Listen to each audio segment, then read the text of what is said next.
Là, je viens de faire le Smith Master. Mais comme vous pouvez le voir là, bah, il est vide. Pourquoi? Bah, parce que le combo Air Snake V12 Pro, moi j'en profite en même temps. Le combo Air Snake V12 Pro, bah, il est vendu. Il est vendu à Seb. Seb qui veut rouler en 12S en TT. Honnêtement, si ça avait été pour une XR5 comme moi je l'avais roulé, j'aurais pas forcément conseillé. Parce que pour le 12S, je préfère. Franchement, je préfère l'Hobby-Wing. En piste, je préfère l'Hobby-Wing. Donc là, c'est pour du TT, donc ça ira très bien en TT. Sur celui-là, je crois que ça va donner quand même pas mal d'à-coups. Mais ce que je vais faire, c'est que je vais mettre le combo du Losi 5B, 650 kV en 56-118 et le Max 5 G2 dans celui-là. Ça sera beaucoup plus souple. Et enfin, j'aurai un combo agréable sur celui-là. Ça me permettra vraiment de me rendre compte. Compare un petit peu au W5. Pourquoi? Parce que le Losi 5B, il est vendu aussi. Il est vendu en roller. Il est vendu à pierre. Je le vends avec les deux carreaux, mais en roller. Parce que lui, il a ce qu'il faut, il veut que du Max 4 dedans, dans ses machines à 5ème. Donc du coup, je démonte ça. Je vais réviser le Losi 5. Il va prendre le Losi 5, son W5. Et ça va me faire de la place à l'atelier. Parce que j'ai plus de place. Je suis obligé de me mettre à l'extérieur pour faire ma révision. Donc je me fais le changement de combo. Et puis je vous montre à la fin tout le nettoyage. Allez, on y est. Max 5 G2, 56-118, 650 kV. Alors, 2-3 trucs à dire. Première chose, pour installer ce moteur, il faut sortir la platine parce que ça passe, voilà, il y a quelques millimètres. Hein. Le 118, là, c'est le max. On peut jusqu'à 100, 120.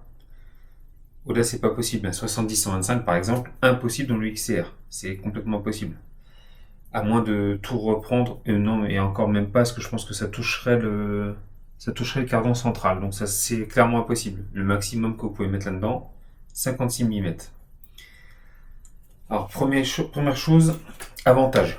Le moteur, quand vous le mettez là, déjà là, vous le voyez pas forcément à l'écran, mais l'arbre de transmission, le rotor du moteur, est légèrement plus long que sur le Léopard. Vous l'avez vu sur les différentes vidéos que j'ai fait avec le combo 12S Air Snake V12 Pro et le moteur Léopard 56-113, j'ai perdu plusieurs fois le pignon avant de mettre vraiment beaucoup de Loctite bleu qu'il soit bloqué, et puis au dernier run il est reparti encore une fois. Là cette fois le pignon il tient parfaitement sur l'arbre, donc le rotor du moteur est légèrement plus long que sur le Léopard. Donc sur ce type de machine, pour moi c'est un arbre plus long, c'est l'idéal. Là le Hobby-Wing il tient nickel. Le pignon vient à fleur vraiment de l'arbre, enfin du rotor. Donc là c'est nickel, c'est vraiment nickel. Je pense vraiment que ça va tenir. Là la Loctite elle est en place depuis ça fait 2 heures. Je vais juste faire un test comme ça dans l'atelier au ralenti. Il faudra bien laisser sécher 24 heures. Autre chose. Là, quand vous mettez le moteur en place sur le support, donc je vous l'ai dit, les petits inconvénients de cette machine, c'est que le support là fait office de barre de renfort pour la partie avant. Donc du coup, c'est pas forcément idéal. Là, vous avez une barre de renfort à l'arrière, ok, qui est en plastique dur là, qui vient jusqu'au châssis, c'est assez top. Par contre, pour l'avant, c'est cette partie-là qui fait office de renfort et ça vient directement sur le support du moteur et au niveau du diff. Moi, je trouve pas ça idéal. Et encore plus de ça, du coup, vous avez le support moteur qui vient là, qui vient en dessous là, qui fait support de SC également. On en parlera après de l'ESC. Mais du coup, l'inconvénient, c'est que là, moi, mon petit ventilateur là, le ventilateur donc SkyRC en 56, c'est concrètement impossible de le mettre en place dessus. Donc pour le refroidissement, tu passes ton tour ou alors tu adaptes des ventilateurs 1/8, enfin tu fais une bidouille en mettant un clamp ici là. Ouais, c'est de la bidouille. Je vais le laisser comme ça, de toute façon moi je roule avec la cage ouverte, ça refroidira quand même. Ensuite pour le SC, vu qu'en d'origine c'est un Max 5 qui est en place sur la plaque et qui est vissé par en dessous, bah, le Max 5G2 il a exactement le même anthrax au niveau des fixations, des vis de fixation. Il y a 4 vis en dessous. Là vous le faites tourner, le support, vous le faites tourner, vous le faites hop, basculer comme ça, et vous vissez votre Max 5G2 par le dessous. Là il est uniquement vissé avec les 4 vis, plus un riselant en sécurité par-dessus. Donc là c'est un montage, c'est le montage les plus propres pour moi je trouve. Et puis enfin le petit interrupteur là sur le côté avec un petit scratch. Je vais me refaire le réglage de l'ESC avec la carte pour revérifier que tout est ok. Comme ça je serai sûr que tout est bon. Ensuite je me refais le net de la radio. Vu que j'ai changé le combo du Losi 5 à celui-là, je refais un neutre de la radio. Je le refais à chaque fois, ça évite les mauvaises surprises. Réglage de la carte de prog.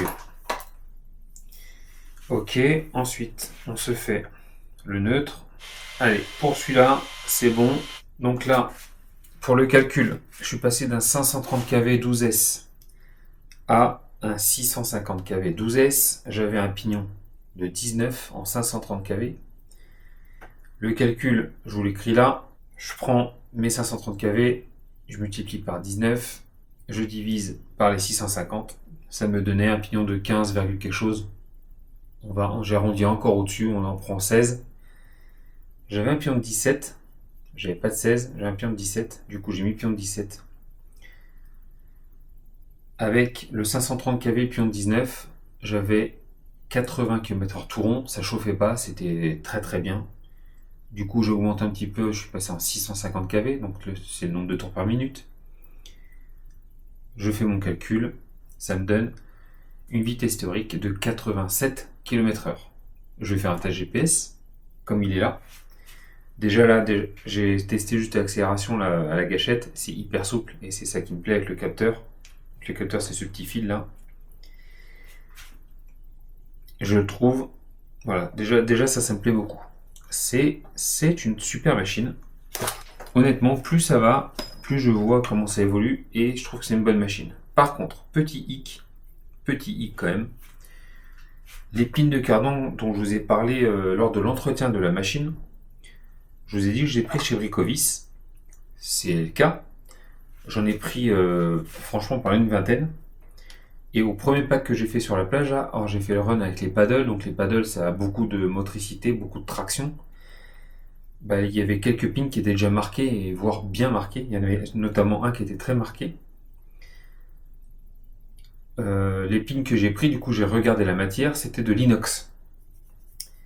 Alors l'inox, les noix de cardan là, pour moi sont en acier. Ça doit être de l'acier traité. C'est-à-dire qu'il y a un revenu, donc ça doit être très rigide. Et l'inox, du coup, bah, va se bouffer. L'avantage, c'est que ça va pas me bouffer les noix de cardan, mais par contre, les pins, bah là, ils vont y passer. En gros, en 3-4 packs, je pense que je vais les tuer. Donc, j'en ai parlé un petit peu avec Mika, et moi, j'aime bien également l'acier, je fais des couteaux. Je vais passer certainement sur des pins en acier traités, c'est-à-dire qu'ils ont un indice de dureté supérieur, donc ils vont être beaucoup plus durs, et notamment que l'inox. Ce qui risque d'arriver par contre, c'est ce que je risque de marquer les noix de cardan. Les noix de diff, pardon. Donc il va falloir que je surveille à chaque pack ce que ça donne. Là j'ai remis ce que j'avais, j'avais d'autres pins en inox. Je vais rouler avec les roues d'origine, c'est-à-dire, enfin les roues d'origine, les roues de Losi là. Je vais rouler avec celle-là. Hormis ça, lors de l'entretien, enfin du petit nettoyage que j'ai fait, ben, si ce n'est les 2-3 pins là, qui ont été abîmés, la machine a quand même bien vécu. Les roulements n'ont rien du tout. Hein. J'ai fait qu'un run et puis j'ai fait un run d'à peine 10 minutes. Donc heureusement, tout ce qui est roulement, etc. n'ont rien.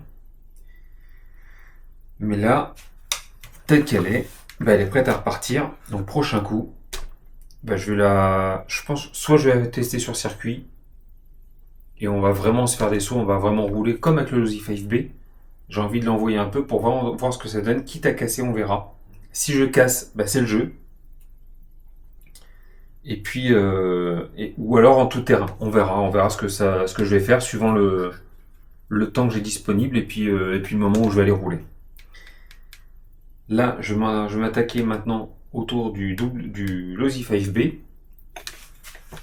Je vais vous faire une vidéo dédiée pour l'Aussie 5B parce que il s'en va.